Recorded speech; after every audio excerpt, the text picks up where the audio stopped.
Hey there, gang, going live. Here we are on the Bop. Your Sensei Al Bob is with you here. I am your Griot, your Sensei Al Bob. And I'm coming to you on our channel, Dreamy Dreamland with Sensei Al Bob. And here we are at an underclosed uh, raconteur spot in the belly of the HMS Lollipop, the great starship, time and space. And its sister ship, the Mandela Effect.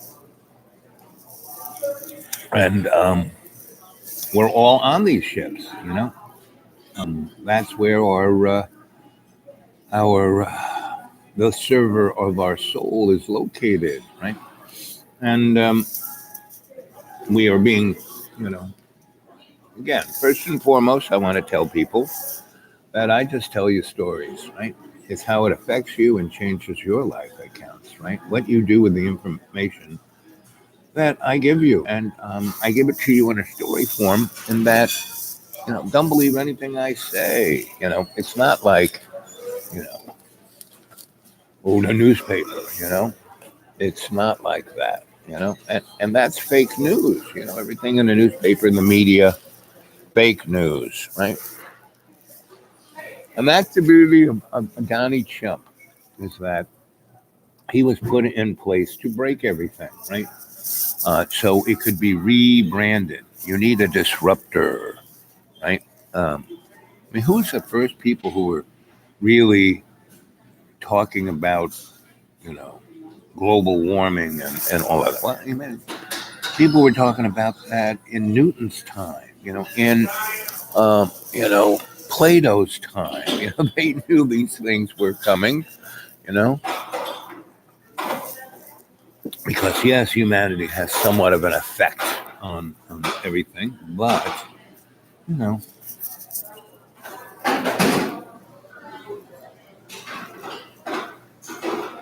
so I'm going to let the crew get together. Here it is, one person. Let's see, I'll be right back. Before I get into it, I want to evacuate. Oh, yeah, yeah, yeah.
I'm back. It's really good. Oh, hey there. Zero Infinity. Haven't seen you in a long time. Good to see you. So, what we're talking about today is the truth that inspires you. So, what inspires you guys? What has always inspired me is from um, as long as far back as I can remember. And I can remember being born. I mean, when you die when you're born, that's kind of, it reminds, it's like a striking image. So I've always had these striking images in my life. I've had great mentors, great teachers, great friends, great events that I was awake to, aware, was conscious. Oh, look at that. Like when I was, let's see, 63. Oh, it's around October 63 when Kennedy got shot. I was in seventh grade. Um, hmm, Maybe somewhere between fifth and seventh grade. I can't quite remember. But what that day was like really hey fish. And my mom was a nurse and administrator of a hospital. She ran Roosevelt Hospital in the 1930s. And she did everything. Her name wasn't on the board, but she was the one who was most competent to run the place. So she told everybody what to do, and she loved doing that. She's triple Capricorn. She loved doing that. So, age. You were an egg. Anyway, so you couldn't get past my mom. Like, oh, I don't feel good. I don't want to go to school today. Go to school. She had like a digital thermometer in her hand. She go, nope, go to school. And my bro once almost cut all his fingers off, and my mom just went to her sewing box and sewed them back on.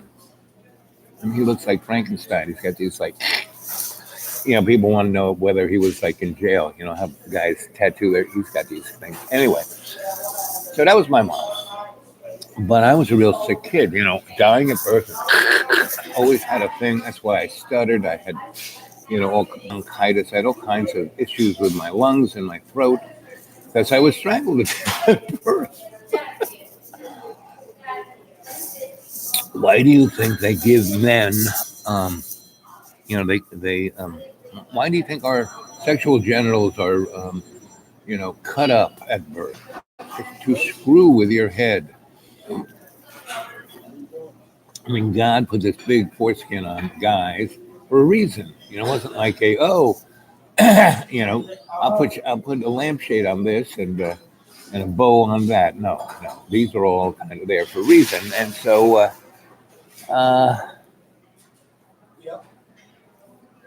so I remember my birth and everything else. Now I can be unconscious, especially if I do repetitive things. I like the first time I learned. I mean, how I learned how to meditate was I was a long distance swimmer, back and forth and back and forth and back and forth and back and forth. I mean, everybody else would, would pretend they were things, but me, us long distance swimmers, once everyone started practicing, we would just in one lane and we just go back and forth, and we'd do these pyramids: one fast, one slow, one fast, one slow, too fast, too slow, all the way up to 32, and then all the way back. That's what's a pyramid. That's all we did. We swam and swam and swam and swam and swam and swam. And I remember my coach, Coach Futtrick, who is a Jewish guy who won 2 gold medals in the Nazi Olympics. And his roommate was Jesse Owens. So here's a guy who, 36 Olympics, I mean, and Germany went from being a basket case to being the strongest country in Europe in 4 years, right? Well, that's pretty amazing. Everybody, oh boy, that Hitler. He said maybe we should get a Hitler. Oh, maybe. And so it was just a hidden hand putting that boy in. And he's the poster boy, just like Mark Zuckerberg or Steve Jobs or Bill Gates. They're all just you know poster boys.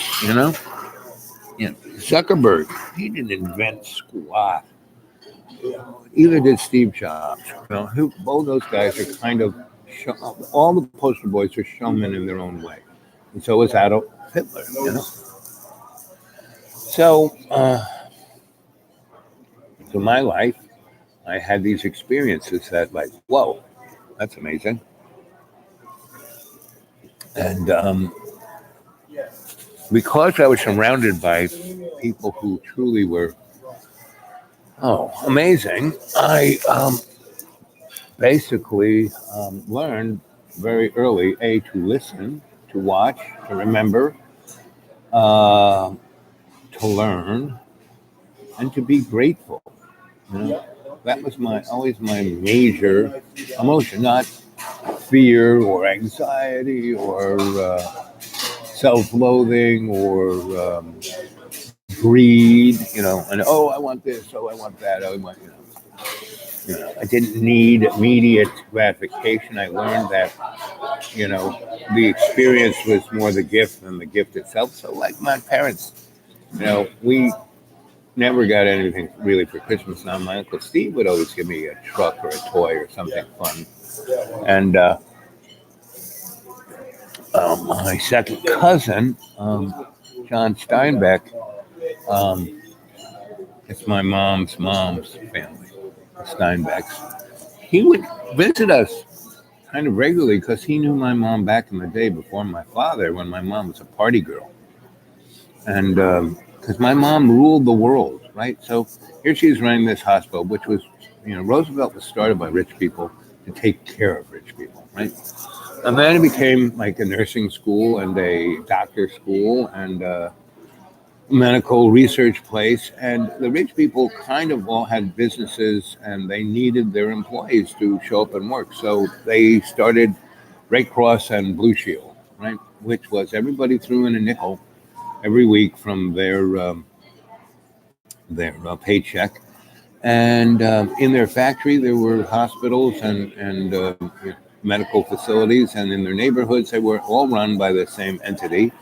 They needed, they could go, and it was like single payer, but they ran it themselves until the unions, became corrupt, and the mafia kind of came in, and we got the world we got today because it was a good 70 years where people kind of realized the good that was going on and they wanted to be part of it. They wanted to be. Why do people join the military? Why do people do things? Why are all these people going to conferences, flying saucer conferences and, your soul conference, New Age, but if people only realize that there isn't anything new under the sun, all of the stuff that's being, it's the age. Yes, it is the age of the Aquarius, but that age started back in 65, right? And one of the disrupting things that the Hidden Hand did was that they kind of assassinated JFK. Now JFK, came from a family of criminals, and his older brother Joe was a handsome, good-looking, strapping. He was supposed to be president, but he died in World War II. And JFK only got run over by a Japanese destroyer while he was going to another island in his speedboat to go get schnoodged with the girls, right? So he was a real, you look at pictures of JFK, when he was still in the Navy, but he was, he had a cane and a walker and wore a suit. And he was in the Navy, so the, head of the Navy sent him off to hang with Forrestal, right? And even though JFK was the runt of the litter, he was a smart lad, well educated, and so um, just as the war was ending in Europe, right, was pretty much the year, when even though the Germans were eating the Russians alive, they killed 60 million of them in 3 years, right? Which meant they had the atomic bomb. The atomic bomb that we dropped on Hiroshima and Nagasaki it had little swastikas on it. We just painted it gray, and and that was really what the Nazis did. And see, the Nazis are the hidden hand, right? The Nazis are just the uh, the poster boys, right? And the SS and the Waffen and all those guys. And but they used World War II as a vehicle to break the norms, right? And because we killed close to 300 million people, we killed, you know, you know, before between the Spanish-American War and Vietnam, we killed close to 300 million people. The Anglo-American uh, military-industrial, banking, media, education, you know, complex, right? Bringing forth this new world order, right? And we're already living in it. So there I was, and it was a kind of sunny October day. And my parents, we lived in this place called Old Brookville, which was right on the line of Suffolk County, Nassau County, right?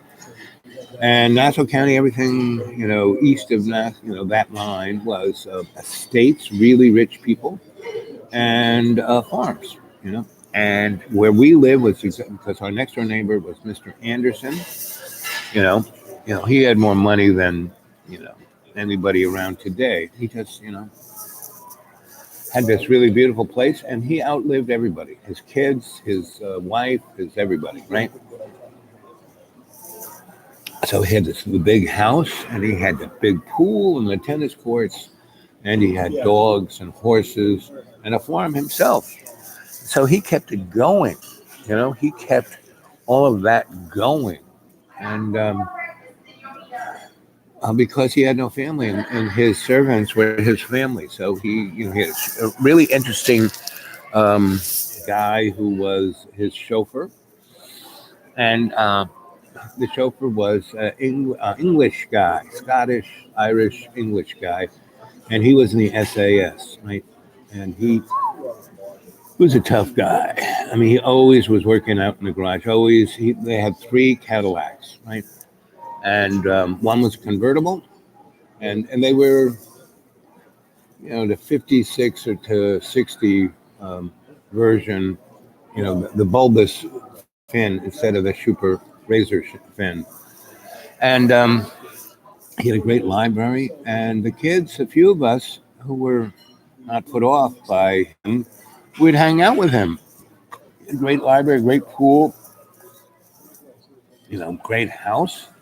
He had a gym with a steam room, and oh, what was it? The dog guy's son was my friend.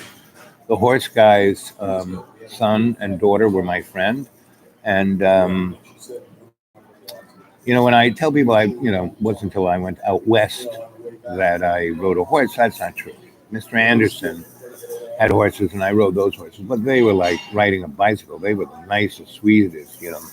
They would kneel down so you could get on their back. So anyway, and I was a little peanut, so the horses liked the fact that, okay, I'll let you ride on me. I can barely feel you.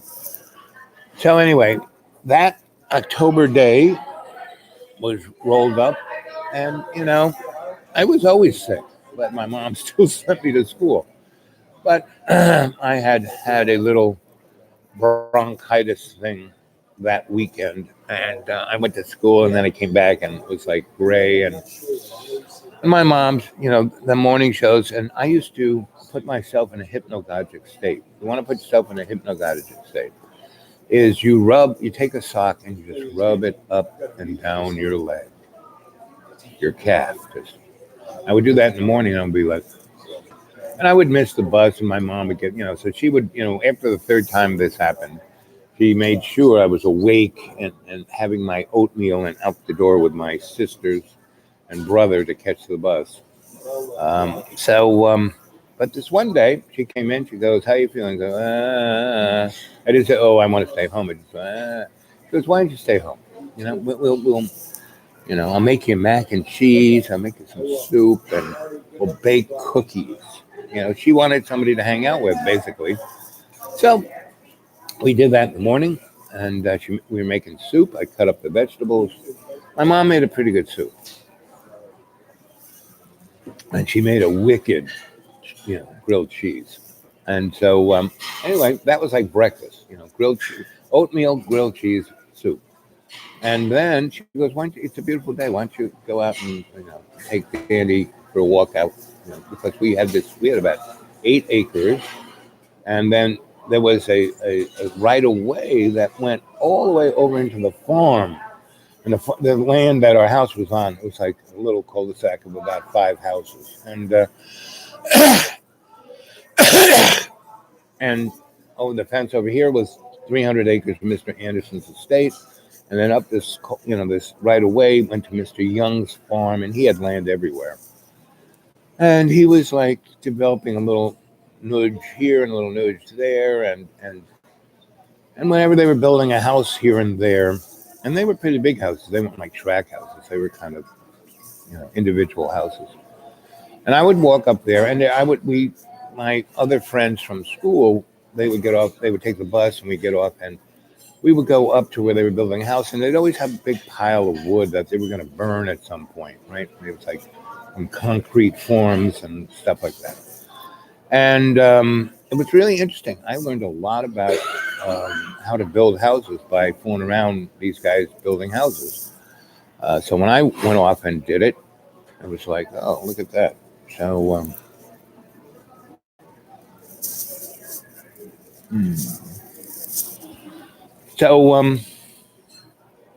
I stayed home, took a walk with Dandy, and there was a big rock, so we had about 4 acres that my dad would have us cut like it was a golf course. And then he used it to practice because he was going to be, he was a good athlete, so he was going to become the best golfer because that was a business thing, and he could, impress and control through his being the jock he always was. But anyway, so, but the next 3 acres was feral, big, tall grass and chunks of the guy who built these houses. Actually, one of the first things he did, he turned, he bought this big, long, about 40 acres from Farmer Young, who built the road up and then into his farm that he was going to develop more. But he does the first little cul-de-sac. He sold it to this guy who built 4 houses. He built one for himself, big fancy house,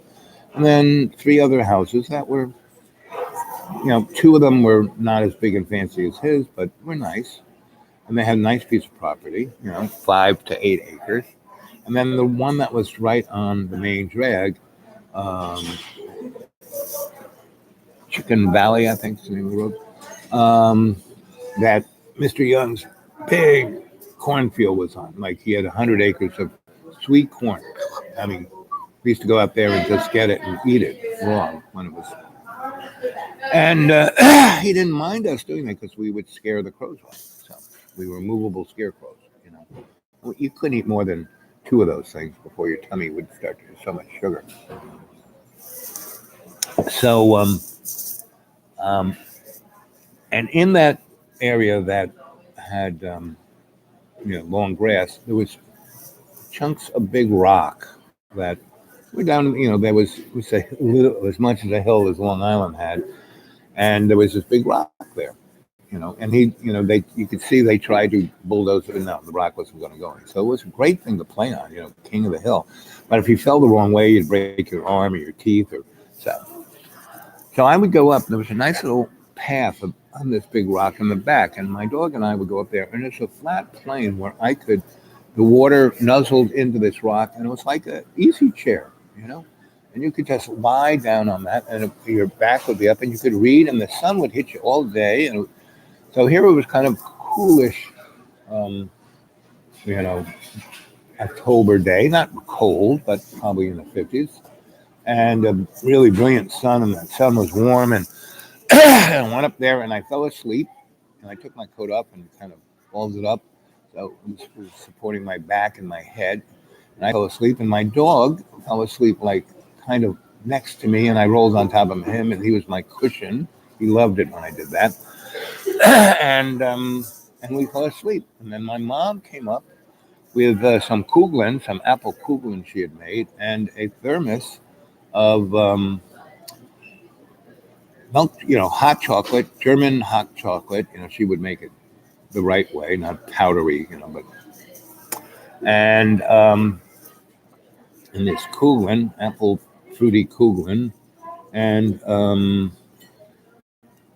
so it was like 3/4 milk chocolate, hot chocolate, and about 20% of coffee, and about 4% Jack Daniels, and about 30 little mushrooms stuck in there. Enough space to stick them in there and go like this, and they'd melt up. And so we're eating the Kugeln, we're drinking the coffee, and she's laying back on the rock with me and the dog, and she's looking at the sky and the clouds, and she's telling me stories about her Irish grandma. Her mom was German, her dad was Irish. So and how her old crone grandma would teach her how to change the weather. Visualize and turn the clouds into animals and people and things of that nature, right? So we're doing that, and we're having a grand old time. And she had brought a copy of Mr. Toad. What was that book about the toad? He was a rich guy and had a car and blind, and all the other animals right. So she had all these books that she had from her kidhood that we read together, right? And when people would tell her, your son is kind of stupid and he can't read and he stutters, my mom knew that no, it was the fact that I died when I was born, and I died again when I was 10. And no, I really read, and the thing was that my brain worked really fast, meaning the first time that happened when the nun tried to kill me in first grade, and then she broke my orbit and my chin, and like this, I kind of do this a lot, is because the bone right here kind of sticks out, and it squeezes my eye, so it makes this eye tear a lot. So, so I have that right there left over from when I was, however old you are when you're in first grade, what, 7, 8? Anyway, and so, and the head nun wanted to send me to the Catholic mental institution, and immediately had me, the ice pick stuck in my brain. And my mom said, no. And she picked me up bleeding, and she said, you'll hear from our lawyer. And, the head nun thought, she knew my mom was a big-time Catholic, so she thought she would go along, but my mom, being the triple Capricorn, not so much. And my mom had this amazing kind of, we had a relationship that me and my other brothers and sisters didn't have, because my brothers and sisters looked at my parents either like as demigods or devils, demons, and me, I just saw them as my, people, my parents, and they had their good points and bad points, When my mom acted like this, when she brought out a Kugeln and a hot chocolate, and we read books together, that was her good point, right? When she would, as I started writing, by the time I was about 12, just writing my thoughts down, she started buying me these books, these composition books, right? And so I used to compose, right? And she loved going through my writing and not so much talking about, oh, you misspelled this word and you used that punctuation wrong, but the ideas of what I was writing. And my dad was loads of fun when he wasn't being, out of his mind with rage and fear and PTSD. When he was in his over the horizon motif, he was loads of fun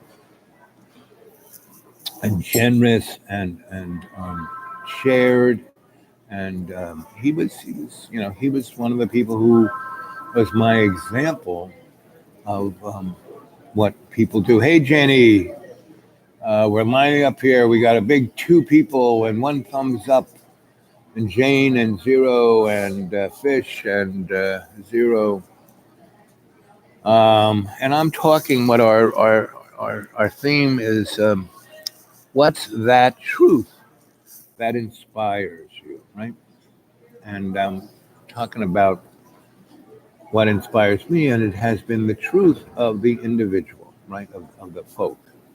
And that major truth was that individual was their best when they were co-creating the love, when they were being, that exemplar, that America goes on about, strive to be that individual. No, being that individual, you're not being an individual. You're doing exactly what the hidden hand wants you to be, and that is separating yourself from all of your relations. See that clearly. And when you're being the star football field or the rich guy or got the fancy car, the big house. No. That those are so fleeting, so don't matter. Uh,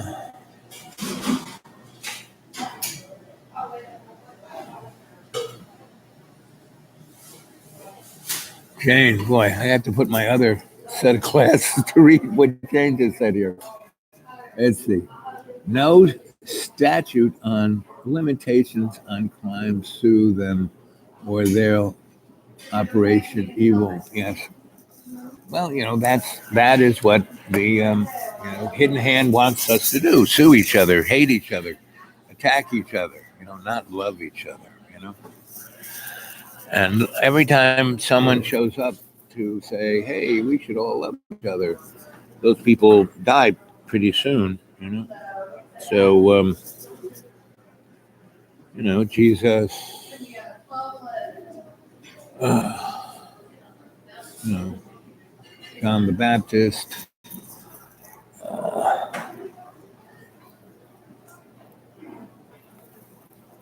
Socrates,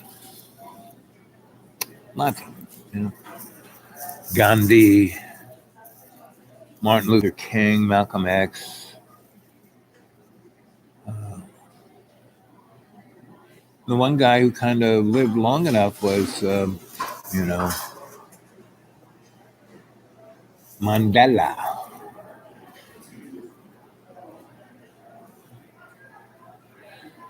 And there has this thing called the Mandela effect, which is a time travel torsion field doorway. And I guess because he, I'm sure he was killed many, many times, but he just kept walking through that Mandela doorway, popping back out, going, "Hey, yeah, I'm still here. Good to see you."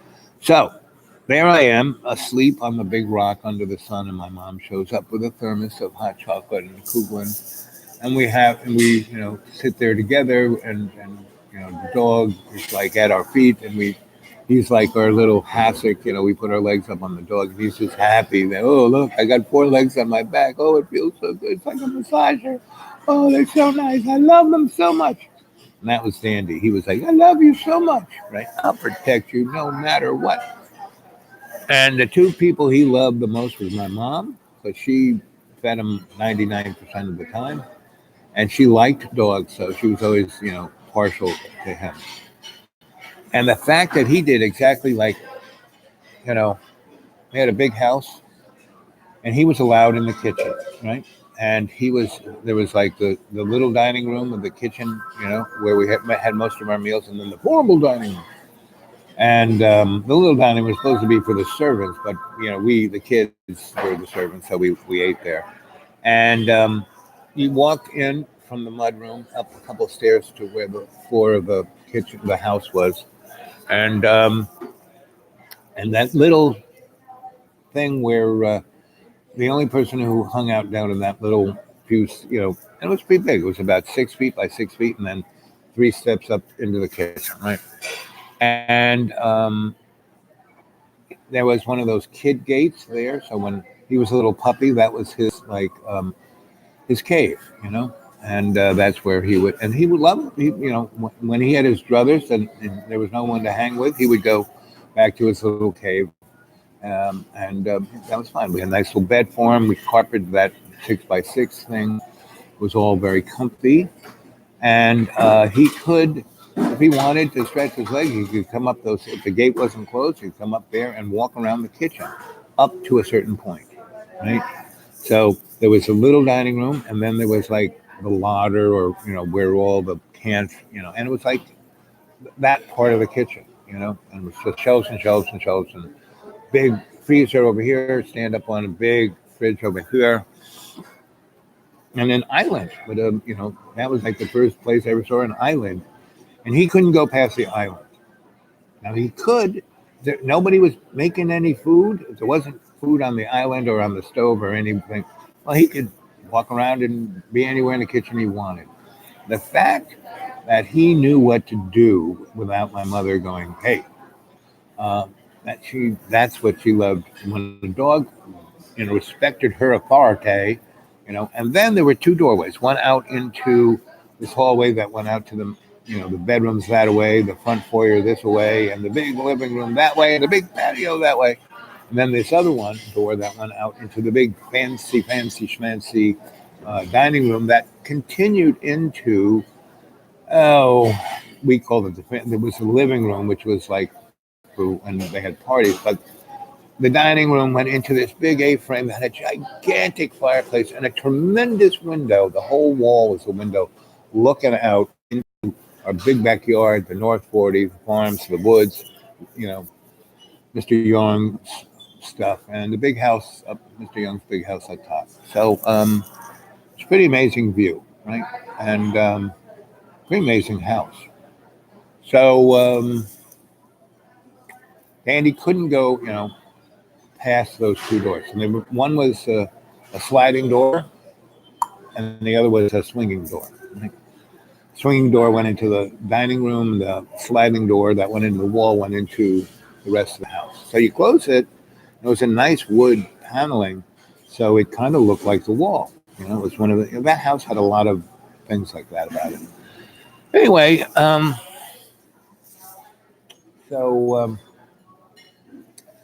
my mom came up, and we're drinking hot chocolate with little Jack Daniels in it and marshmallows, and we're eating a Kugelin that had fresh cream on top, and we knocked back the whole thing, right? And we're reading, Mr. Toad, the sprocket there, and we got our legs up on Dandy, and the world is all great, right? And so we're out there for a couple hours, and my mom says, let's go have some of that soup. It's probably really good now, and it's starting to get a little cold. And even though the sun is still up, it's now about 1 o'clock in the afternoon, and it's going to be 2, and by then the sun. So let's just go in, and you can get a fire going.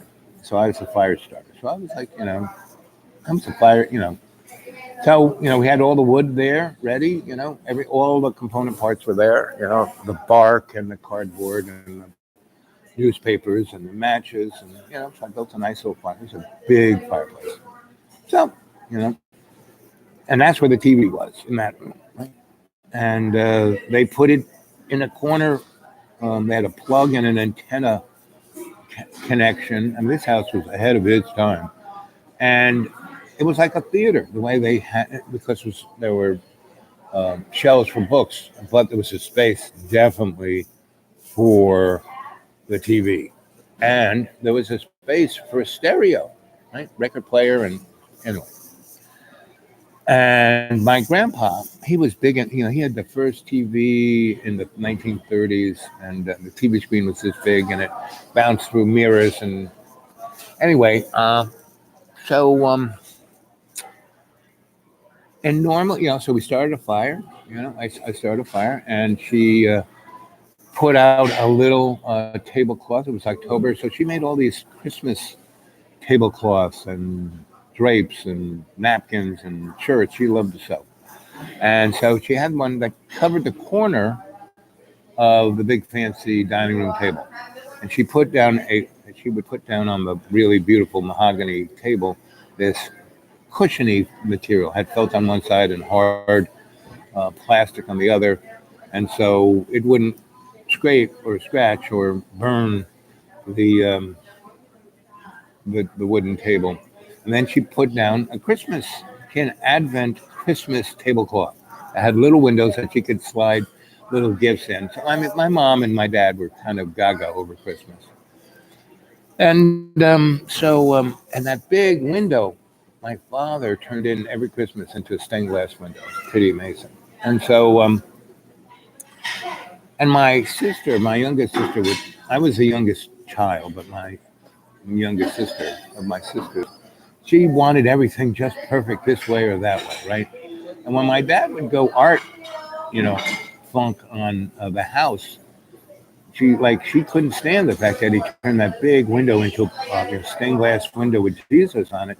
She wanted to see the beautiful, winter wonderland of our backyard. Well, all she had to do was go in the living room because there was another gigantic window giving you that same sight. So anyway, my brothers and sisters would fight with my parents about the stupidest things. So it's like unbelievable. Me, I would say, yes, sir, right away, sir, and go up and do whatever the heck I wanted. So anyway, so my mom lays it all out. She's got soup, the great, perfect, you know, um, 4 cheese, grilled cheese sandwich with bacon and lettuce and tomato, the lettuce was always crisp and the tomato was always, grilled in a frying pan. So and then she would cut off the crusts. And she had a little sauce, and we had the stew that she had made, the soup, and and the TV was on this bookshelf, but from that corner of the table, you could actually see the TV. So everything's set down. I'm, tendering the fire, getting it just perfect so I can leave it alone for the next few hours, and it'll just heat up the house. And my mom says, okay. So as I walk over, she goes, turn on the TV. Let's see we'll watch around where we were, Metro Media had the 2 o'clock news. And that's when they started their afternoon program, which was like for kids. Sandy Becker, um, you know, other folks. Anyway, so, I turn on the TV, I sit down, I start, um, dunking my grilled cheese into the soup. And as soon as the TV warms up and it goes from a little dot into the picture, it says breaking news. It had, that banner. And that was the first time I ever saw that banner, right? And wasn't Metro Media, it was CBS. It was Walter Cronkite. And he goes, the president in Dallas, we're getting the word from Dallas that the president has been shot. My mom and I looked at each other. Okay. Is he dead? Is he alive? Is he crazed? What happened? Um, and then they would have some guy talk about what it is, and then there'd be a commercial, right? And it was for Folgers coffee. And it had this pendulum.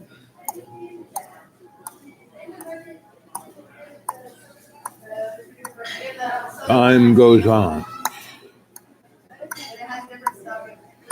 but a good time. And this hand comes out into the screen and stops the thing, and he's holding time in his hand, and he goes, "This is a time for Folgers coffee to put things into perspective."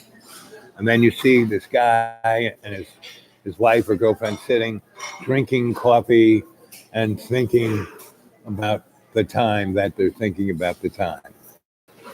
And then breaking news back to you know Mr. CBS. We have another report from the hospital now that the president has gotten to the hospital and he's being blah blah blah blah blah, and they kind of have this picture of the gurney that he was on, and it is full of brain and blood and pretty disgusting. No magic bullets, just a mess, right? And so then they talk about the governor who got shot and where he is, and other people who got shot. And there's a policeman who got shot. His name is Tibbetts. And they kind of go to where that guy was, and they're talking about it, and they're putting him in a bag and putting him in the ME wagon. And one of the policemen that was being interviewed goes, "Tibbetts, yeah, he was an interesting guy. We used to call him Kennedy. He looked just like Kennedy. We used to always kid him, and he always had the girls, Anyway, so that was very strange that they mentioned that this policeman who no one knows who shot him or where he was just there by his police car in the road, and he was dead, and he kind of is a spitting image of JFK, So the then the tick tock, stop time. Folgers coffee. When times are tough, when there's a place that you can't think of that you've ever been this hurt, depressed, upset, the world is coming to an end. Time to have a cup of Folgers coffee. My mom and I are kind of looking at each other. She goes, I want Maxwell. She was a Maxwell Hill girl. She went and made some coffee, and she made me a cup of coffee, right? But she put the last of the hot chocolate in there and a little more Jack Daniels. And I basically, we're watching this together, eating our soup, dunking our cheese, grilled BLT cheese sandwiches. And then, it's like 2 something or 1:30 and there's Walter, and a little tear is coming down his thing. He takes off his glasses. It says 1:48, Western time in Dallas. President John F. Kennedy has just died. 30 blah blah blah. He starts going on, and the little tears are kind of rolling down, and he's going like this. And then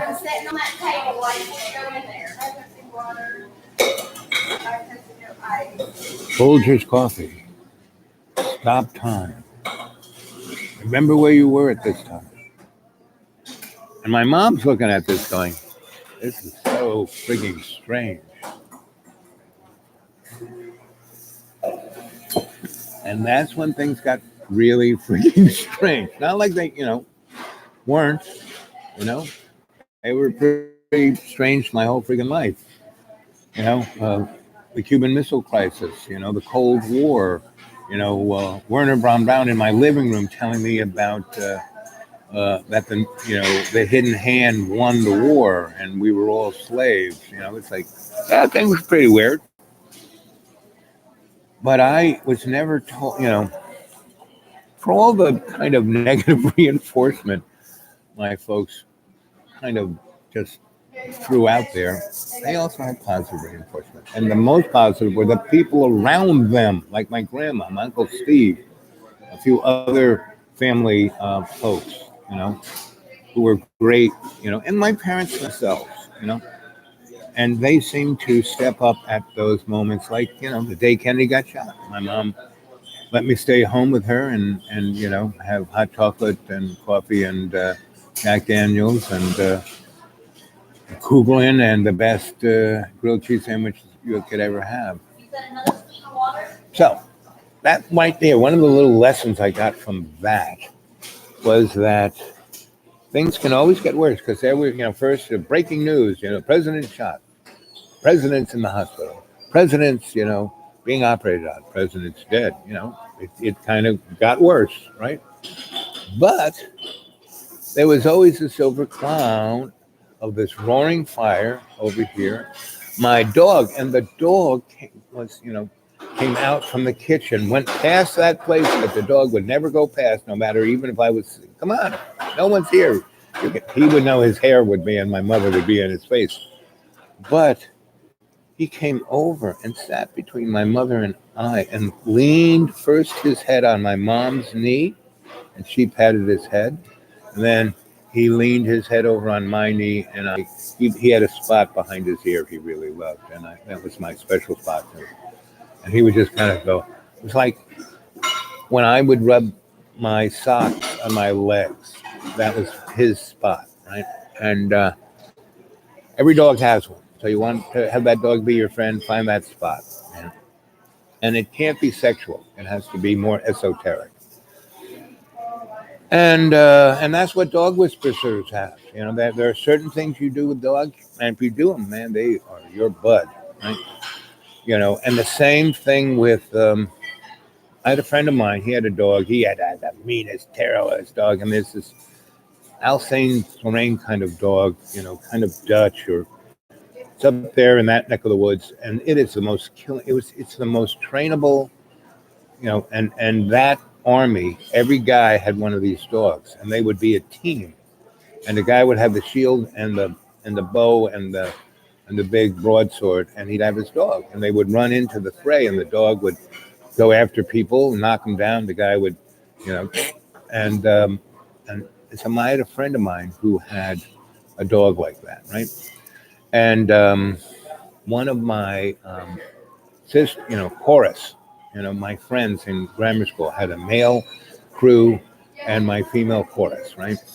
And one of them was German. Well, she's actually Jewish, knew Hebrew, and her daddy was a doctor in Germany before the war, and got out, went to England and then America. And he was a pretty good surgeon, so, but she knew German and she knew Dutch. Her mommy was Dutch. So when this guy had this dog, and the dog would bite this guy all the time, right? And one time we were walking through town, going over to Buzz's house, because we built a really we had an in-town clubhouse and a country clubhouse near me, out there in the woods where I was, right? And the school bus was the greatest thing, because that bus driver didn't care, it wasn't the exact same people had to get on the bus. So half of my crew, guys and gals, lived along this bus line. So pretty much every day, everybody, all guys and gals, would get on it, and we would, go. Mostly they would come to my house, because up the end of that cul-de-sac was our fort, and we could go into Mr. Anderson's house.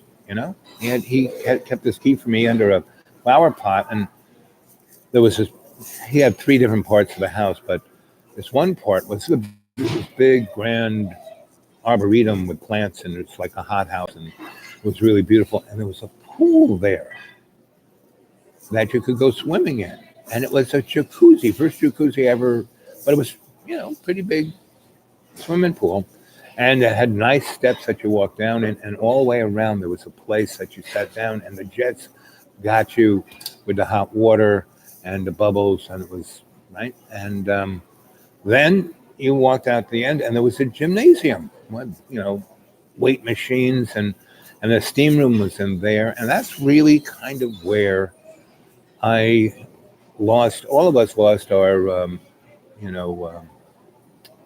modesty. It's, the first time I brought him in there, I introduced them all to Mr. Anderson, and he just sat us down, and he had the maid cook us up. What kind of goodies you got? Bring a whole rolling tray of goodies into these kids, these amazing baked goods and beverages. And we just sat and he told us stories because he had done a lot of amazing things. And he said, you guys can come here. This part of the house is yours to play in. Just be respectful. Don't break anything, hurt anything, mess anything, and have a good time. Big library, big gymnasium. And the gym had a half court basketball. And I mean, it was really amazing. Nobody used it, so he let us use it. So those kids, that's why they mostly came to my neck of the woods. But sometimes we would, on Saturdays, we'd be in town and we would hang out with Dr. Kleiman. Harvey's dad was a physicist, worked for Grumman Aerospace, and he had his own laboratory in the basement.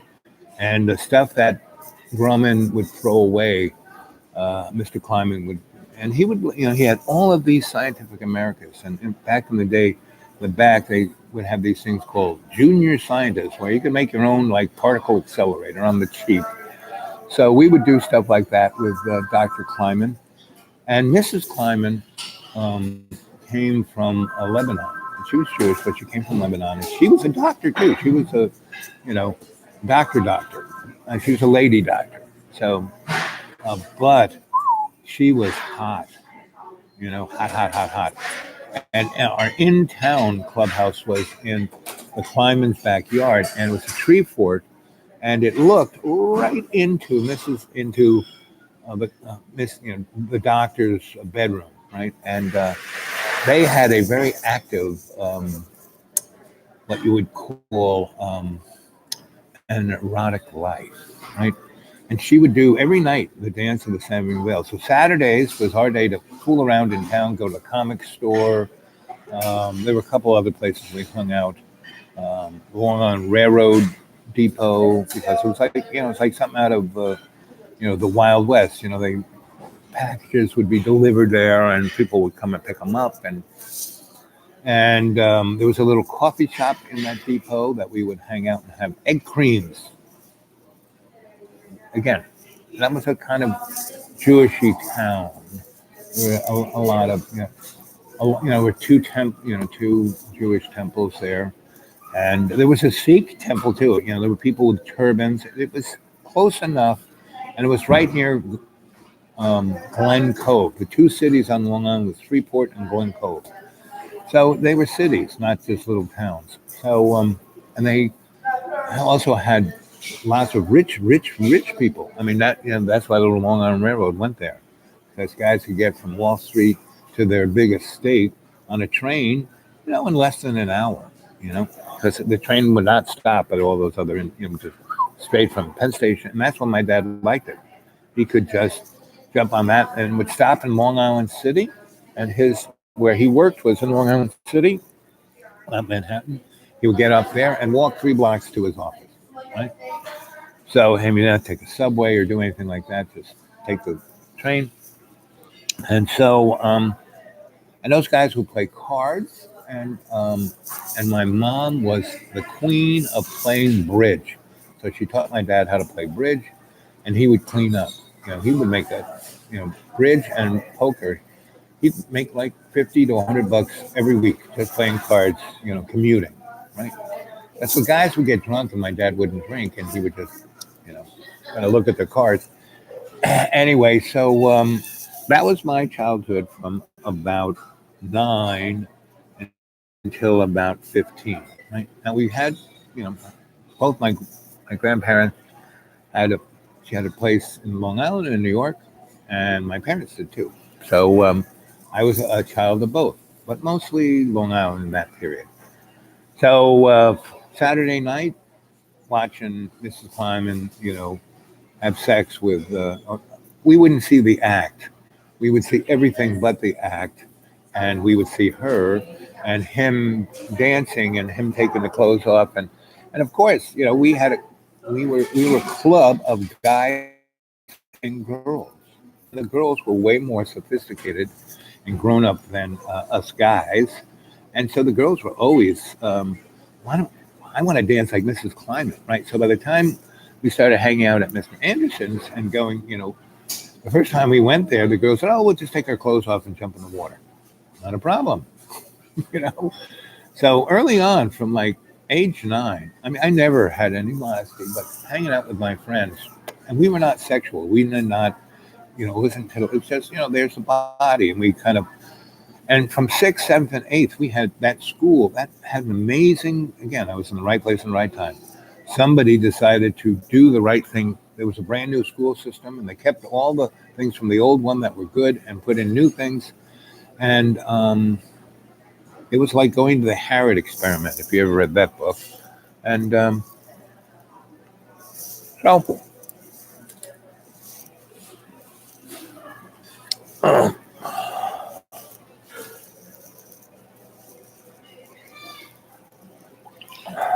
so that was my from 9ish to 14ish, right? And the other thing, these are my dearest, closest buds. I love them more than my family. And but I would also live in New York. And when I lived in New York, I didn't have young friends. I had all these old people. You know, I had Madame Overcluver, all of my grandma's friends. Mrs. Green, Yazzo Memo, all of that, right? And from 6, I used to walk around my neighborhood, not a problem. So by the time I was 9, 10, I walked all over New York City. And my dad, 9 and 10, he took me to work with him a number of times. I was like the only kid. And because when I was younger and he was still kind of connected to the Air Force, and he would go on to these meetings to places like Edwards and, places in Ohio. And he'd go, "Hey, you want to go to on a trip?" "Yeah, sure, Dad." And the last one he took me to, I saw my father shaving, and he had a straight razor, and I was doing the same with that. I cut my lip, and that was the last time he took me on a trip. So, but that's I don't know, 7 or 8. I saw a thermonuclear inputs that made me the guy I am today. And not most people have this. Their whole life is the same exposure, the same thing, and that's why they get a laundry list of, "Oh, how am I going to pay my bills? I only want to be with this woman. I only want to do that." They don't. Or my dad, he was like, "That's good." Why he liked the Air Force? He went to a different place every 6 months, and that's kind of in my DNA. That's why I'm on the BOP right now. Why I'm going to spend the next few months traveling around, coming to your house. And staying with you. Like the friends. Oh, 5 days, one friend. She was nice to let me. She's a real recluse, and she likes the fact that she can still be a recluse, and I can be on her couch. I mean, I don't have to constantly talk to her, bug her, or do anything. And so, I got there last week. I spent a day or two. She, when they do the procedure, I can see anything. When they do the procedure, I can see anything for a day. So I can't drive there myself. But 1.5, 2 hours. She'd come back, stick me in her house, and then she goes on with the rest of her day. And by then, I will have been able to see a little better. And I'm there. I come with an onion or two, some pasta, and I make her food the whole time I'm there. Now, sometimes she really likes it. Other times, every time you leave me all this food. Yeah, so you can eat it. She goes, "You eat it. You don't throw it away." I know you eat it. She goes, "Yeah, I eat it." And she's kind of like, because she, leaves she's not a morning person. She leaves by 11, doesn't come back till 11. So she's a skinny girl. She doesn't really eat, but she likes to eat. When she remembers to eat, "Oh, I like this." So I leave these meals that I wrap up in aluminum. She just takes them out, puts them in a frying pan, adds a little water. Bingo, she got a really good meal. So, but it's like somehow I'm interfering in her lifestyle, but not really. I mean, because she's got a great sense of humor, and she loves the fact she can talk to me about anything, and I don't, get riled or upset or take it personal or any of the above, right? I just try and do better, right? And she sees the fact that I try and do better. Like, you guys have realized that for the last 170, hey, look, I'm wearing a new outfit, right? Last 172 days, I've worn the same pants, socks and shirt for 172 days. I'm not, as long as I don't smell, and we smell only because that smell people smell, that BO, that body odor, is actually fear. If you're not afraid, you don't smell bad. Right? So, anybody who has to take a shower 5 times a day, scrub their body, or shave the hair off their body, that's, you know, body dysmorphic function, or DID, dissociative identity disorder, right? And how can you not have these, disorders by living in our psychopathic society, right? The way you do it is you have lots of different inputs, most of them positive, and then you can be that interesting person that you are instead of being stamped out as a cookie, So let's see what you guys are saying here. Jane says, again, I have to, where's my other? So Jane, you have to explain this little statement of no statute of limitation time, sue them. Right. So you're talking about the psychopathic. I did everything. I'm going to kill you. I'm going to do everything according to law. Give me a break. You've learned to love that evil nun who hurt your eye. Yeah. At least forgive her. Yeah, I don't think I want to spend any real quality time with Sister Holy Rose, but I've learned to forgive. Right. Because I try to turn those experiences that most people, the gym coach made fun of me. So I was just, up until I was 15, and then I sprouted up to 6 foot. But up until then, I was this little peanut. People used to call me Peanut, and because they would look around and they see all these people, and I would be down there. Especially when I hung up with grown-ups. When my dad, all those generals and scientists and powerful executives showed up for my mom's cocktail parties because she had all her cute girlfriends there. Basically, I would be in my little suit over there, like the dressed monkey, and I'd be, the most interesting story. I would slowly go over, sit down calmly, and listen, to the story, right?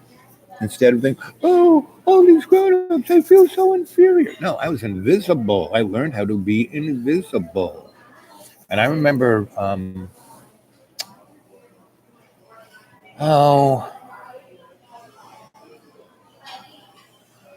Werner von Braun visited us 3 times. And every time he visited us, he had a cadre, a group of people who were like, more or less, they were kind of protecting him, but they were keeping him like under lock and key.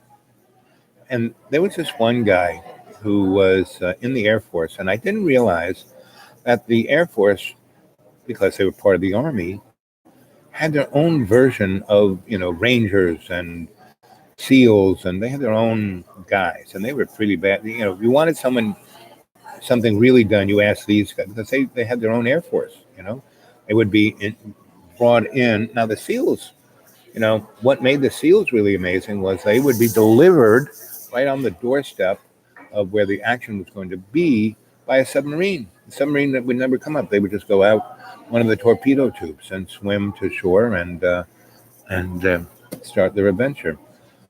So those were the two badass dudes. Yes, there was the airborne, but they came in numbers.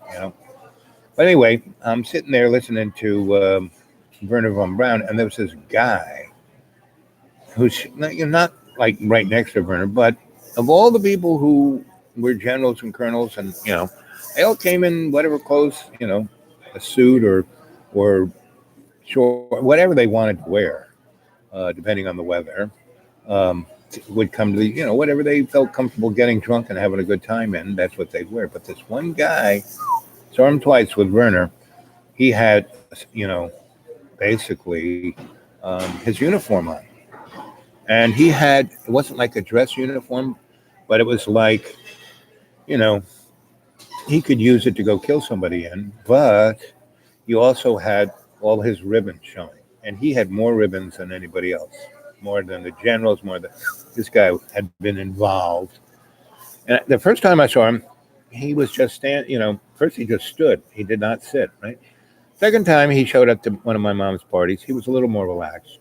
Still wearing that same kind of uniform, but he sat down and he had a drink, a cocktail, right? And the girls were kind of buzzing around because he was obviously the most actual alpha sexual, those girls who weren't attached were wanting attached to a certain part of him.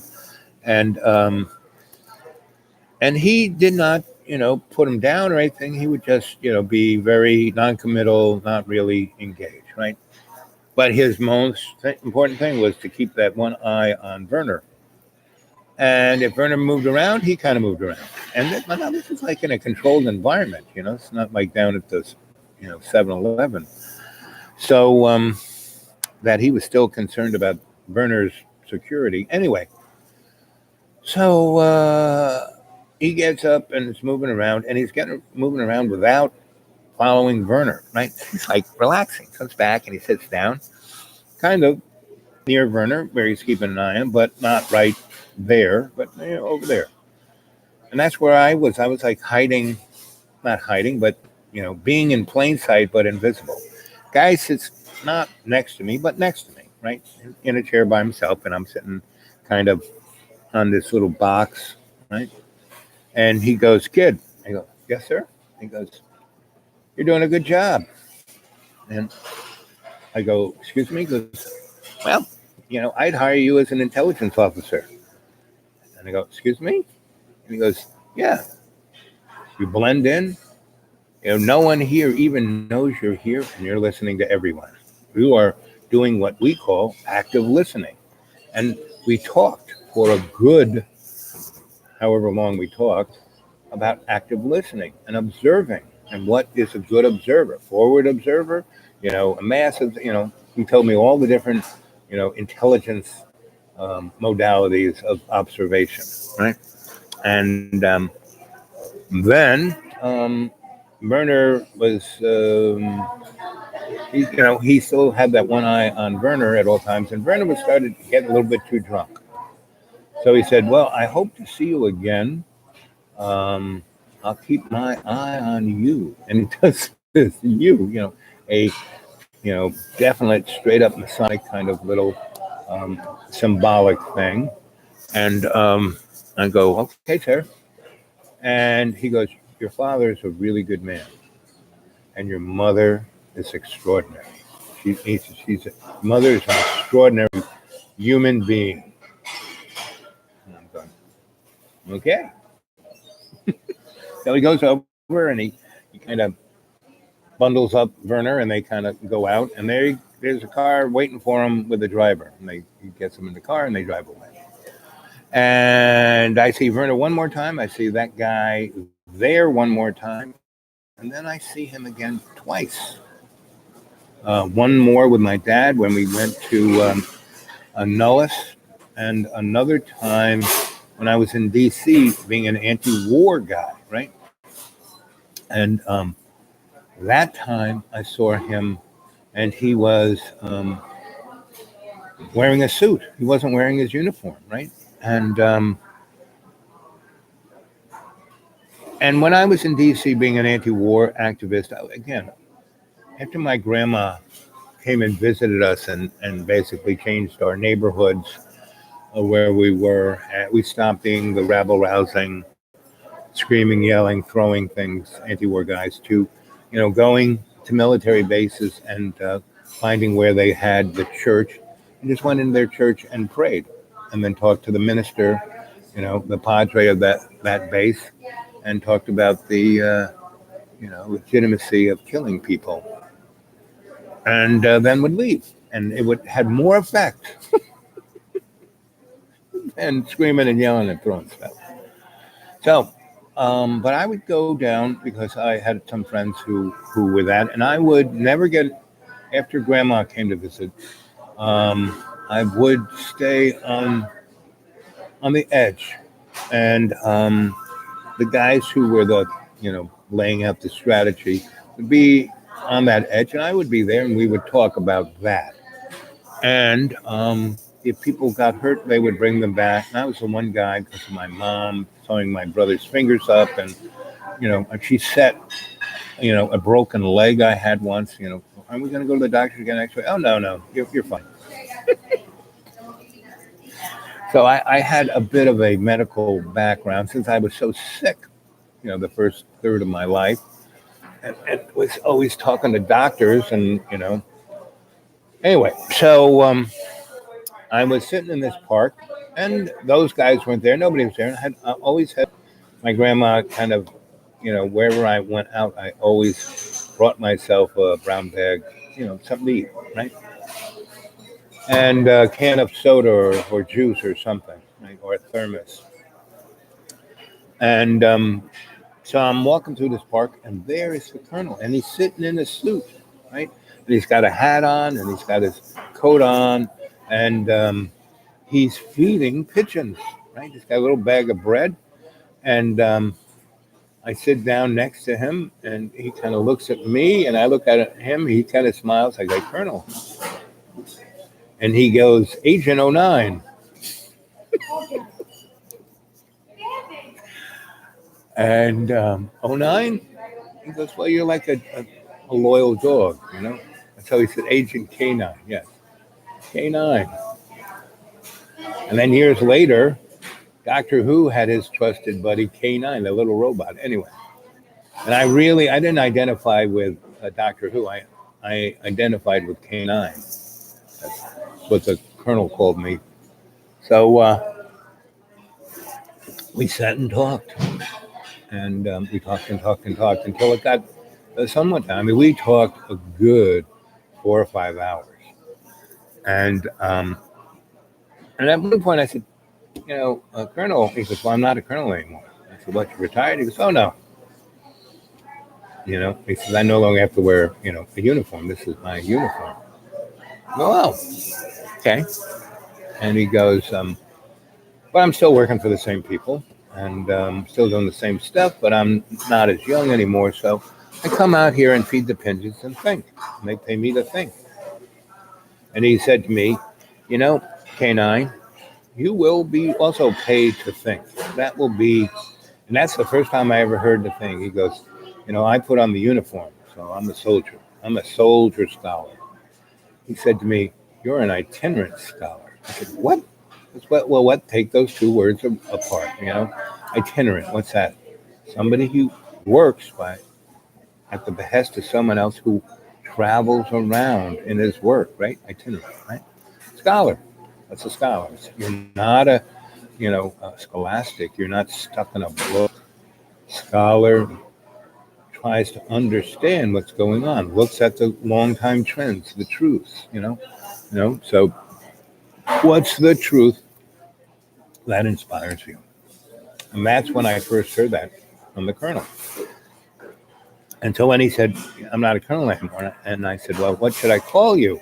He goes, well, you can call me colonel. I said, okay. And I was probably, how old was I then? 19, probably. When I graduated high school, I went to one semester at Hofstra, and I was, on the bomb, keeping, out of sight, hiding in plain sight. And I said, so, did you know that I hang out at this park? He said, wait, he said, no. This is one of those synchronistic moments. And for guys like you and I, these synchronistic moments are everyday occurrences because we're awake, we're aware, And then, he gives me the story of Buddha. And so in that 4 hours, he's given me a lot of information. And what was interesting that it was predicated on the other 3 times that I had seen him. Because each time we had a kind of, oh. No, I'm Santa's younger brother. I take care of the naughty and nice list. You better be nice.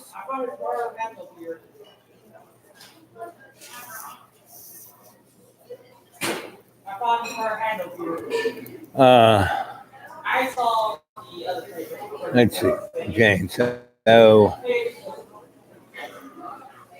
happy TGTG week, Thanksgiving week. Yep. So I'm probably going to be for Thanksgiving. Um, there's a place in Roanoke called Mill Mountain where the big star is, and the uh, Appalachian Trail and the Blue Ridge Mountain go right through it. The AT and the Blue Ridge, the highway goes right through our city. It's one of the nice things about Roanoke. And so up near the big store, there's a zoo. And so between the zoo and the big store, there's, I don't know, 30, 40 acres of forest. That when they built the zoo and they built the store, it was kind of, bulldozed down, flattened, drained, and they put, for campsites. But they didn't quite advertise it that much. And so it's legal camping. You can camp there, but no one does. So trees grew up over 50, 60, or 70 years. And so now there are all these, pine and oak and a lot of poplar. And it's very deeply forest. But there are those kind of, national forest fire hibachi on a concrete little pad with a rotting, picnic table, and at any one time there's between 40 and 200 homeless people living up there because the road, for cops to deal with it, they'd have to park either at the zoo, at the zoo, and then walk, a mile towards the big star where this thing is. So nobody sees them, no one knows them. There's actually some water things that still work. The homeless people have taken care not to screw them up. And by the zoo, there is a bathroom. They keep open for those guys. And the homeless people do not take advantage. They don't make a mess. They keep it clean. And there's hot water there in the sinks. So I will probably spend Thanksgiving there. Right? And I have friends who are at the Salvation Army, and I will probably go visit them Wednesday and help them cook for Thanksgiving. And they will give me, because this is kind of a tradition, if I'm in town, I do this. They will wrap up 3 to 5 turkeys, wrap it all up and have the big kind of pan and have vegetables and stuffing in it. I'll have 3 or 4 of those pans with a big turkey and the fixings around it, and all covered in aluminum. And then they have these big industrial, I don't know if best way to cook a turkey is in these oven bags.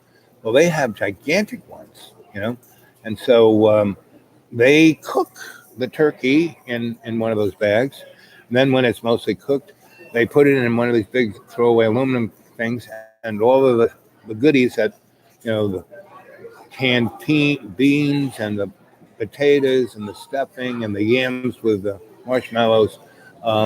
They have somewhat cooked in pots and other things, and they put it around these things, and then they put in a bigger oven baking bag around it all, and then stick it in, warm it up, and then put it on the stove and let it, settle, wait or whatever they call it. And then they, when they need it, they just stick it in the oven for 10 minutes and they pull it out and it's perfect. They put it out to people or they give me 3 or 4 of them and I take them up to Mill Mountain. And that's probably what I'll be doing for Thanksgiving. I haven't done it in 2 years. So, and once I got really sick, I kind of slowed down doing it. But in the 8 years from the time, I really got sick and they were going to cut me up to today, that's about 8 years. And I've probably done three Thanksgiving dinners up at the Star. But this one I'm going to do because I'm in good shape. I've Captain Oh, my captain of the Salvation Army, she's been stationed in Rome with her family, actually. So she's got a good station. And they got a new guy there, and she tried to turn him on to me. She go, you should listen to this guy, Al Bob, Sensei Al Bob. The only reason I am going to Rome to hang with the Pope and live in a gigantic, beautiful castle that the Salvation Army owns, and I'm going on the top echelon and being the poster girl of that, is because of this guy. I did pretty much everything he said to do, and it helped thousands of people. I got all the credit, and and I'm going up the ladder, right? I'm the most powerful woman at the moment. I'm only 38, and I got two beautiful boys and a great husband, and they're a great team. It's not just her, it's her husband. Without her husband, she wouldn't be able to do what she's doing. And without their two boys, one's about 4, the other's about 8, and they are smart, whipped, they know the Bible like anything, and they're just so much full of love and fun, right? And empathy. So wherever they get stationed and they're hanging out with the poor and destitute, those boys go straight to them and try to they're amazing. So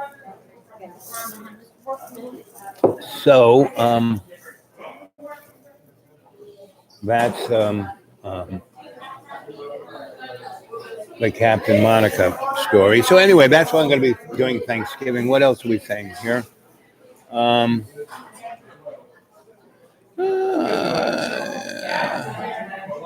Yeah.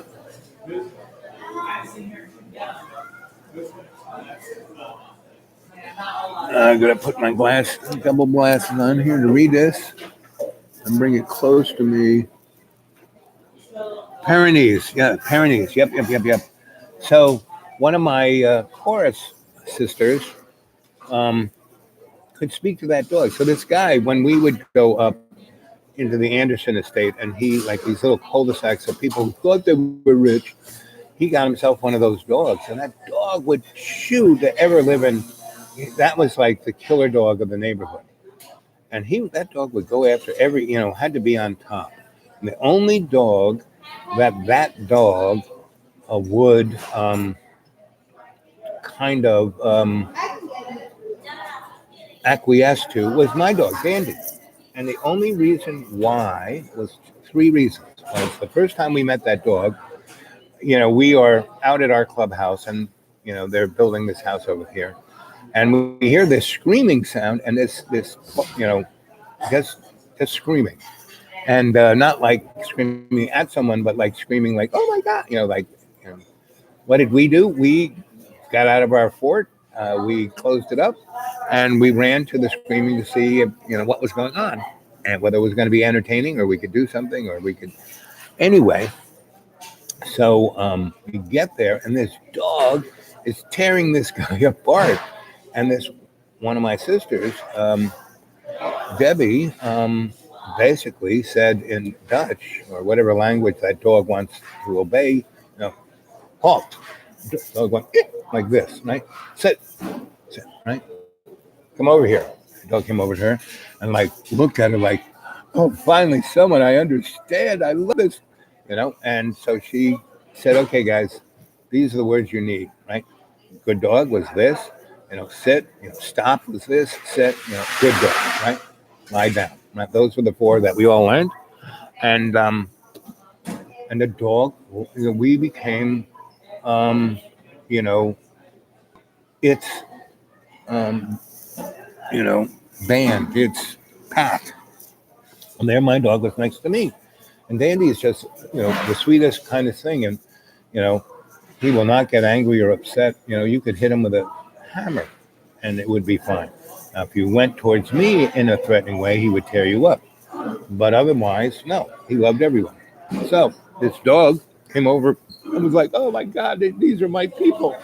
And then it kind of looked at Dandy. And instead of going, who's the biggest, baddest dog? The Pyrenees was a girl dog. Dandy was a boy dog, right? So and Dandy kind of looked at her like, well, this dog is probably the meanest, baddest dog I've ever seen, but I like her, right? And the other dog, we used to call Strudel. That's what I don't know what the guy's name was, but we called it Strudel. And so um,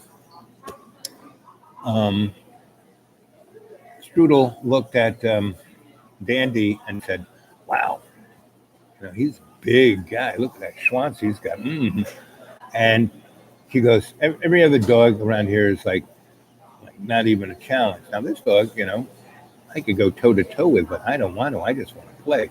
So they kind of sniffing each other's butts and walking around each other, and they kind of get back about 20 feet from each other. We kind of stand back, and they run right at each other, and they jump up like two horses and do this to each other, and they come down the ground, and it's like they're laughing hysterically, and they get back and they go back, and they right. And I always have a ball because Danny loves going after the ball. So I whistle, and they both kind of go like this. And I had in those days, I had an arm, and I threw the ball. Now, Dandy had these, he was like a lion. He had these big, long strides and these big, long legs. While the other dog was just those, I heard her legs, Strudel's legs were like a blur. And so she shot in front of him, and he was like, whoa. And she went and got the ball. And now she did not have the fixation Dandy had for the ball, but she kept like bouncing it off her nose, just keeping it out of his reach. And she would grab it and take it away. And we just went back and watched them do this the whole frigging time until they got tired. And she came over and dropped the ball in front of me, and I put it in my pocket. So they were doing that, and we went and tried to help the guy because he was torn up. And I'm looking at him. I go, "How long have you had this dog?" "Oh, about 6 weeks." I said, "So this dog is chewing on you. He's attacking you every day." "I don't know what to do. It cost me, I wanted the most, killer dog I could find, and this is it, and it's killing me." And I said, "Because, didn't they give you an instruction book and the words in German and Dutch?" And he goes, "Yeah, but I couldn't pronounce them right." And so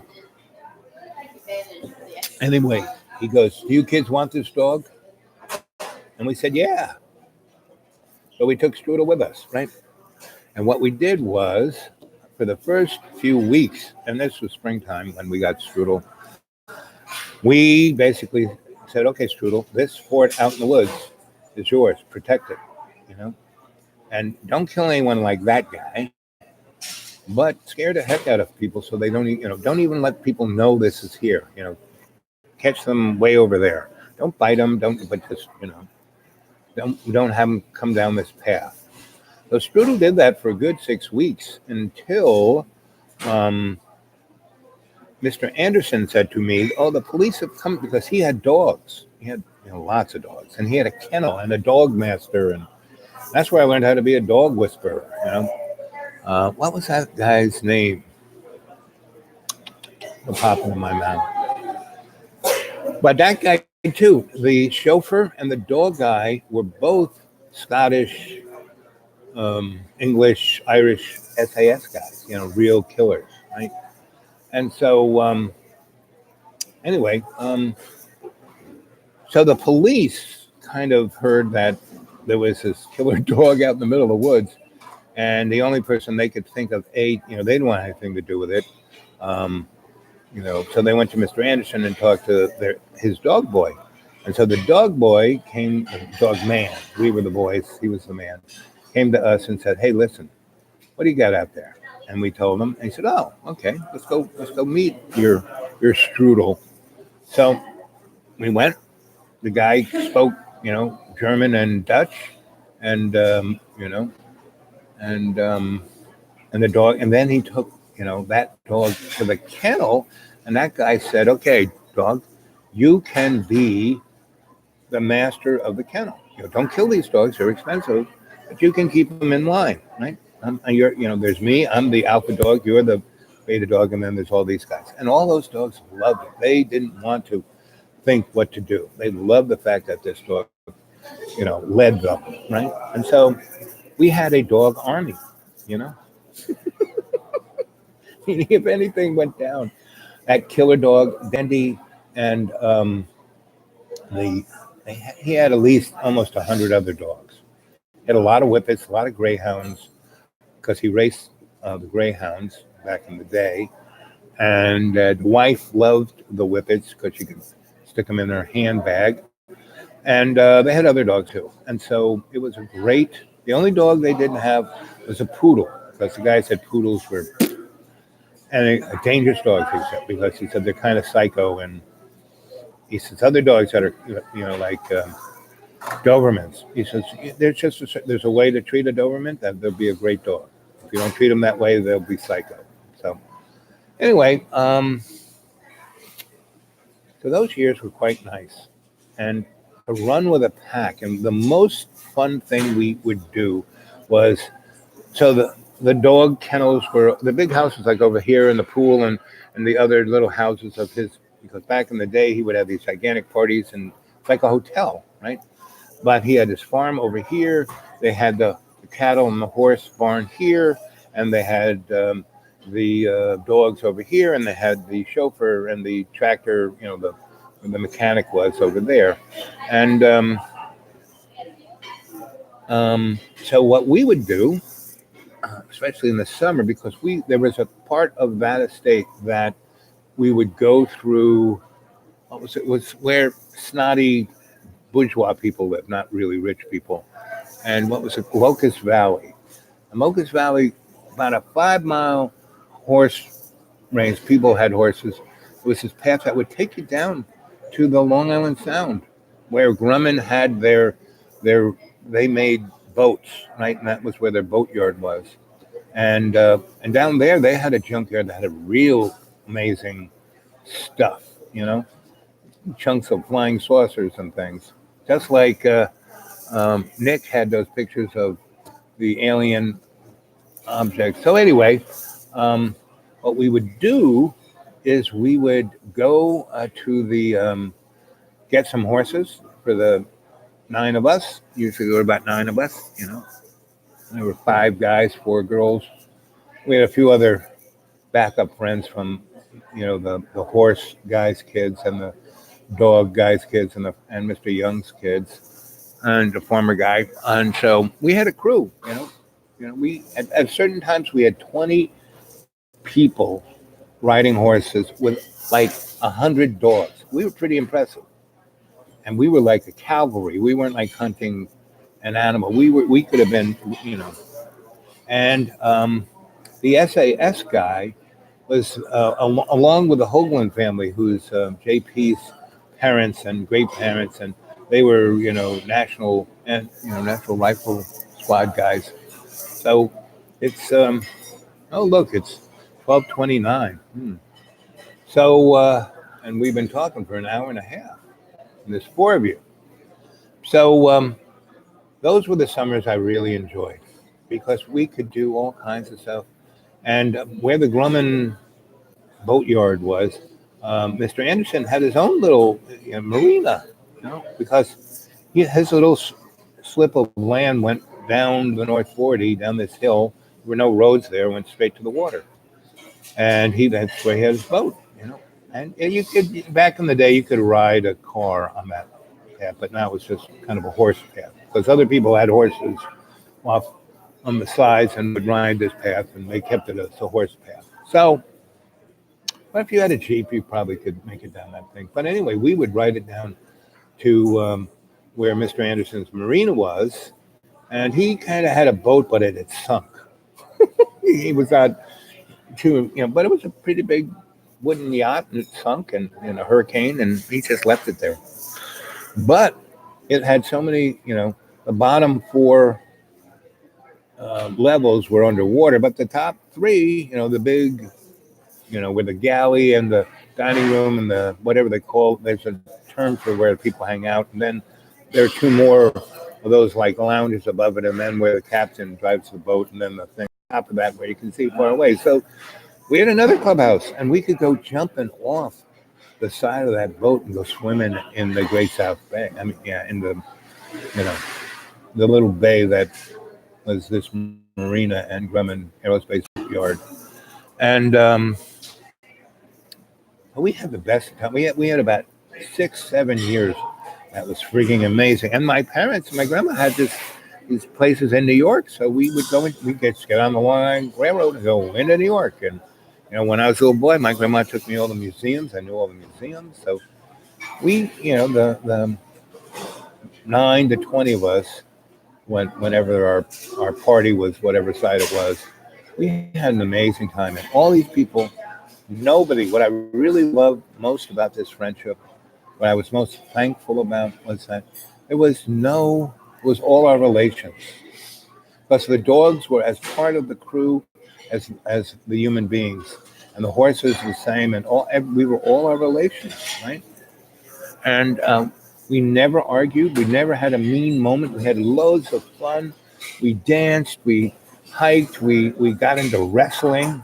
When I was about between 9 and 11, we would wrestle. I remember seeing in Mr. Anderson's library um, these books, and because he was at Harvard and Yale, he was a wrestler, and he was in the Olympics. He didn't get any medals, but he was in the Olympics, right? And so he had all these wrestling books and sumo books and you name it, books of right. And he had this one book of men and women wrestling naked, but both sides serious wrestlers, right? And you know, so the girls and guys of our inner nine basically say, "Oh, well, let's try this out." We tried everything imaginable out, but in a way where we were pretty well versed and educated on what it was and what the outcomes were going to be, and then we would take it easy, right? And talk about our feelings and things. Nobody does the things we did, and the way we cared about it. And we never dissed each other. We never said, that's where we really. Mr. Anderson used to go on and on about good thoughts, good words, good actions, good deeds, good outcomes, right? And that's we. So we had all these people who were, and then when the two SAS guys were, caught us once on the grass tennis courts, naked wrestling, and we had, you know, the gardener guy had just mowed the lawn, so you couldn't see our body parts because we were all oiled up, and we were covered in grass clippings. We looked like animated bushes. And so that's when the two SAS guys said, "Okay, we're going to teach you how to really fight.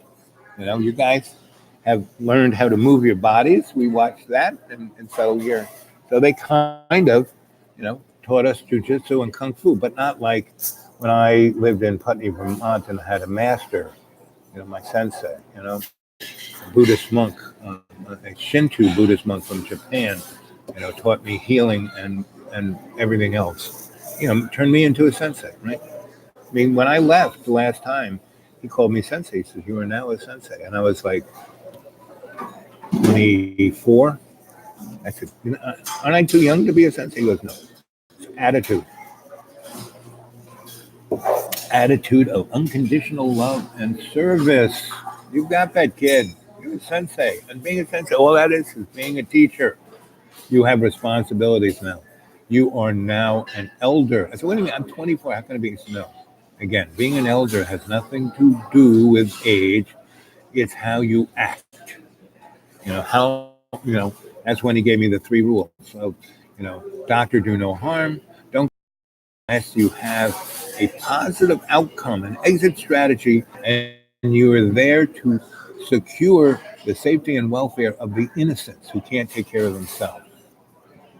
Third rule, don't get involved unless there's no one else to be responsible, and you will learn something valuable from the experience," right? So that's what my sensei in Putney, Vermont, right? Giving me the garland of being a sensei, right? At 24. And I never used that term until I got to be 60, right? I was every other kind of term, but not that. So um, what else? Um, so we were a fine, amazing crew. Riding horses with a pack of 100 dogs that would do exactly what you said. Connected to you between Dandy and the Alsace Lorraine dog. You know, peonies. Yep.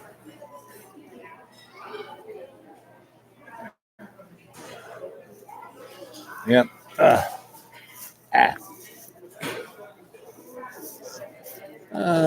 Let's see. Hey there, research. Good to see you.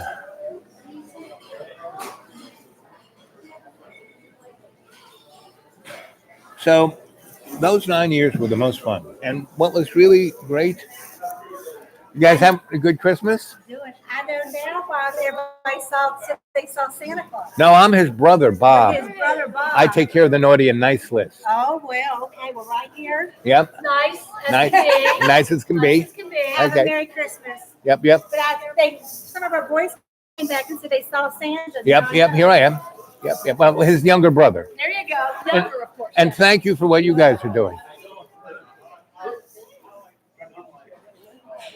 You guys have a good holiday now. So where are you guys from? Boop, boop, boop, boop.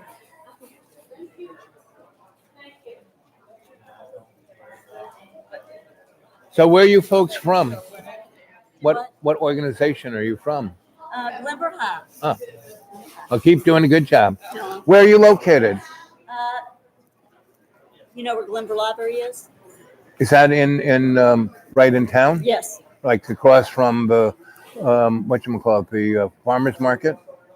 No, you actually go that way. Oh, whoa, whoa, whoa, whoa. And it's probably about a mile down the road. You'll Oh, see Glenbrook Library, and it's right behind okay. there. Going to the more rural neck of the Yes. woods. We're kind of hid. And We're the smallest Roanoke County school. do they live there? No. No. So I might come and visit. I've worked on many different protocols with Asperger and autism. Oh, wow. That would be cool. Yeah, yeah.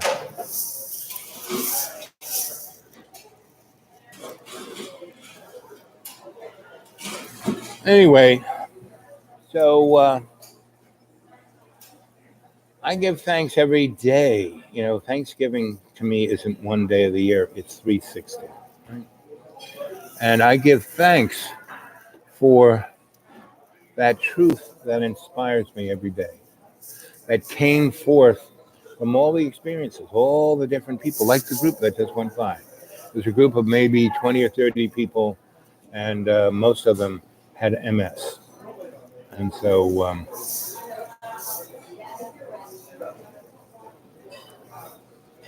okay.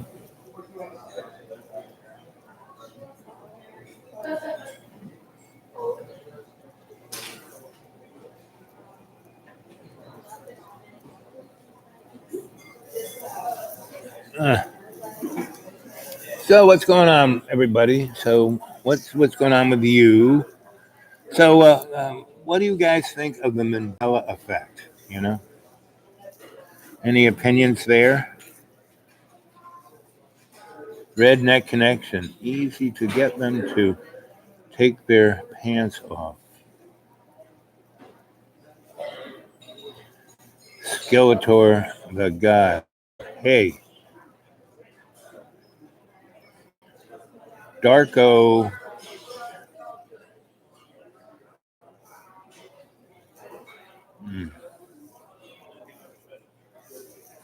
Well,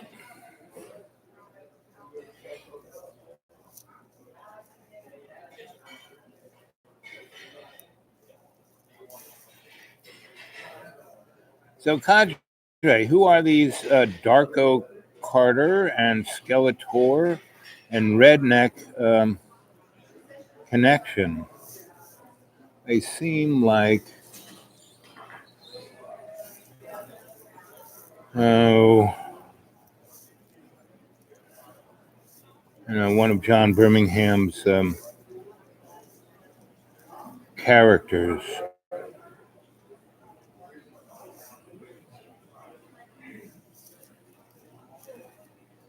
Hmm.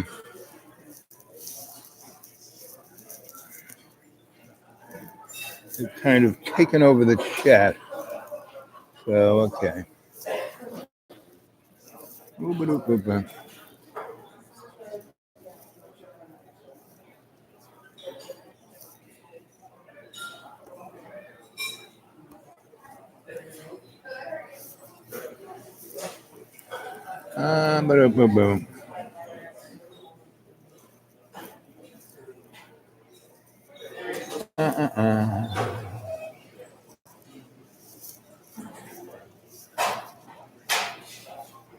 Boom.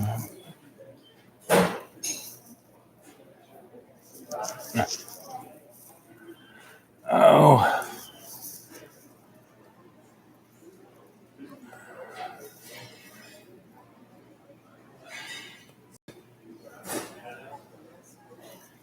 Ba, ba, ba.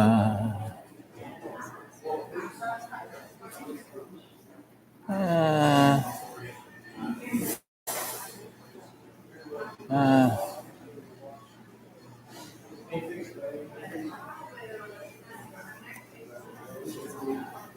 ba, ba, ba, ba.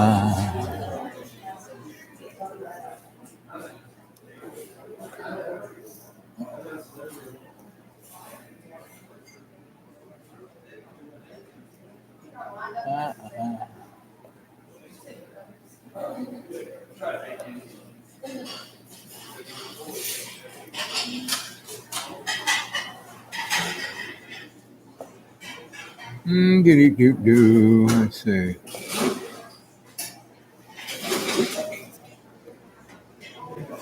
So,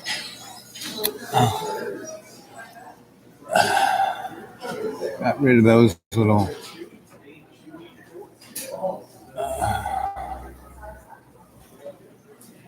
morally repudiatable.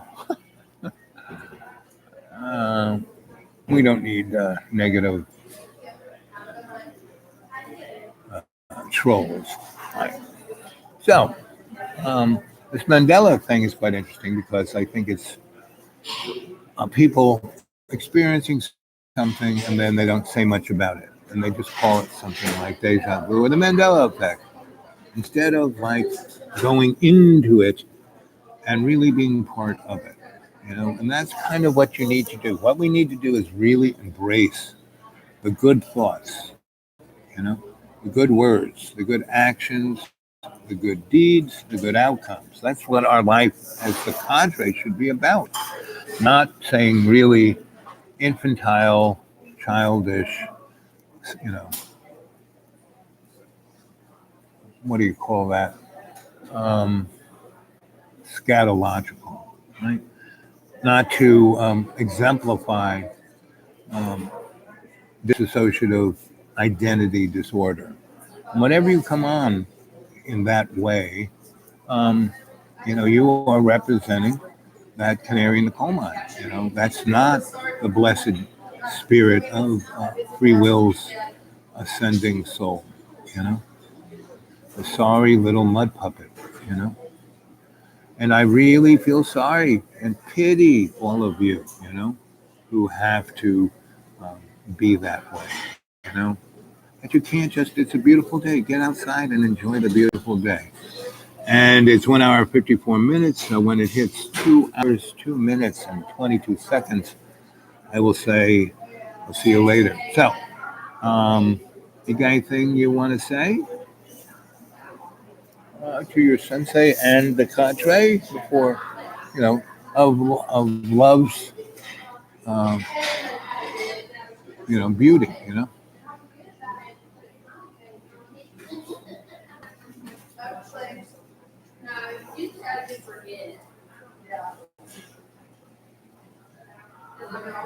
There's this guy.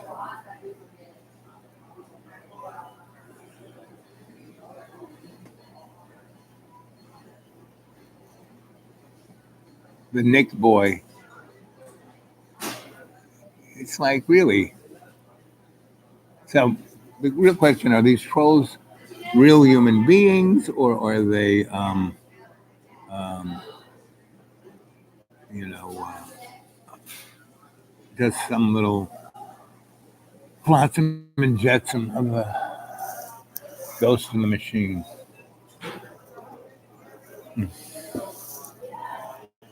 I mean, I think they're AI digital because they will just appear and there'll be 10, 15, 20 comments of most inappropriate comments, And again, Nick, if you are carbon, if you are a ugly bag of water, but you're acting like one, you're acting like uh, a ugly bag of water. Um, I feel sorry for you. I pity you, and I urge you to get professional help. Along with you, Mr. RC, and all those others who just jumped in there a moment ago. You know, and the sad thing is that you kind of, you know, took up all the air from the other folks, the cadre who are part of this thing. Like, look at this Nick guy. God, how many? That's a lot of.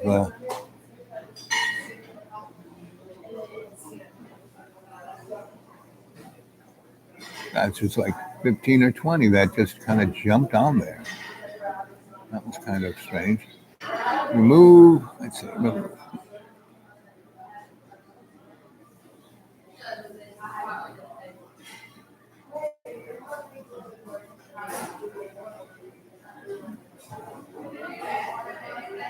What's putting user in?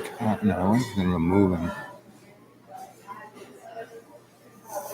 So it's sad. It's really sad that people can't embrace their better self, and that, even if it is silicate, artificial intelligence, some human being had to program this. So that individual, I pity, and I feel sorry about. But the rest of you guys, where'd you go? There's only two of you left. Anyway, I think I'm going to go since we were semi-disrupted. So I hope that little story, you know,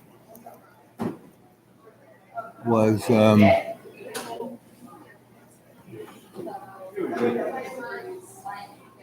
was appreciated. Okay, and everyone who joined, Jane, Research, Alan, good to see you. Well, everyone, love and light, and catch you a little later. Okay, I'm bailing.